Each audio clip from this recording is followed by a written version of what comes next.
Welcome back to another Cicero Spotlight. Today, we're diving into our new review update. But first, a quick detour to 1997.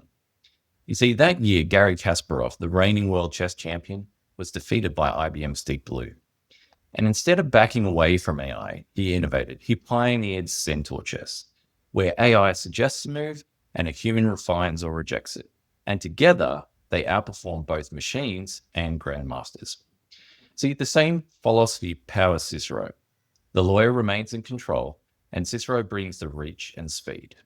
And nowhere is that partnership more valuable than in investigations. Ask Cicero a question, from when did the insurer reserve its rights, to which emails mention both the river gauge reading and the pump failure. Cicero searches across your selected data sources. Today, that means up to 250,000 documents, from pleadings, contracts, emails, any formats.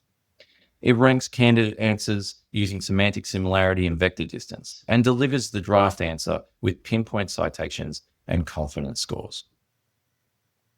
A first-pass review that once took days can now take hours, while still surfacing the documents you'd confirm as relevant.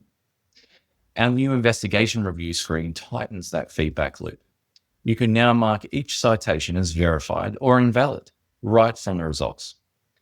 The feedback is immediately folded into a combined response, improving the relevance rankings across the rest of the corpus, and every decision is logged in the audit trail. If a document hits the mark, you can tag it as responsive, bringing structure, traceability, and speed to privilege review, proportionality agreements, and settlement prep. And all those marks, you can export them to Word, Excel at any time.